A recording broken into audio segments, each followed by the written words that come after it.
మేము 50 సంవత్సరాల నుంచి మేము ఇక్కడే ఉన్నాం. మా మమ్మీ డాడీ ఎవరు లేరు. నేను అనాథని నేను తెలుసా. వేసినాము అక్కడ రాలేదు. ఇప్పుడు ఈయన వచ్చింది కదా అనేసి ఇది ఎప్పుడైతే ఓపెన్ అయిందో నెక్స్ట్ డే నుంచి నేను ఇక్కడ తిరుగుతున్నాను. 4 సార్లు వేసినాను ఇక్కడ.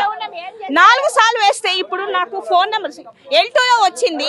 ఫోన్ నెంబర్ తప్పు చేసేసినాను. నాకు 359 వచ్చేది 357 చేసేసినారు. ఇప్పుడు నాకు ఇక్కడ తిరిగిపిస్తున్నాడు. ఇక్కడ వెళ్తే కలెక్టర్ ఆఫీస్ నేను చెప్తున్నాను కదా, వేస్ట్ ఫెలోస్ నేను అంటున్నాను కదా. ఓట్లకు వచ్చి తీసుకున్నారు. ఆ తర్వాత 2000 మాకు ఒక ఆశ ఉంటది గృహని. మేము కూడా హౌస్ వైఫ్స్ తెలుసా. మాకు లంగ్ లేదు ఏదో ఒక ఆశ ఇస్తాడేమో నా లైఫ్ లో అంటున్నా కదా. రెండే నేను ఓట్లు వేసినాను. ఒకటి కేసీఆర్ కి, ఇంకొకటి ఈయనకి వేసినాను, రేవంత్ రెడ్డికి వేసినాను. ఆశ ఏంటంటే ఇస్తాడేమో అనేసి. ఇప్పటి వరకు సర్వే చేసినాడా? ఏం చేయలేదు. ఫోన్ నంబర్ తప్పు చేసేసినాడు.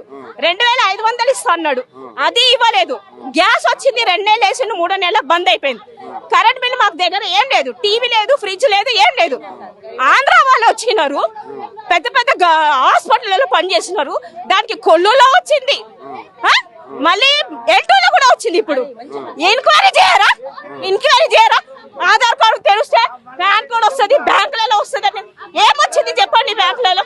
మా దగ్గర ఏం లేదు తెలుసా. వస్తే చూస్తే నా పిల్లలు ఎట్లుంటా మాకు తెలుసు. ఇంటి పరిస్థితి చెప్పుకోము, కానీ ఆశ ఉంటది ఏదన్నా వస్తే. నేను చెప్తున్నాను కదా, అన్ని పైసలు ఇచ్చి చేసుకుంటున్నాడు.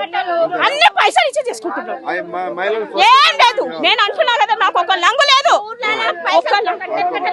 నాకు టీబీ వచ్చి 10 సంవత్సరాలైంది. ఒక లంగు లేదు. 2 ఆశతో వచ్చినాను. వేస్ట్. నంబర్లు ఎంక్వైరీ చేయలేదు. ఆధార్ కార్డ్ నంబర్ ఉంటే అన్ని వచ్చేసేది వాళ్ళది.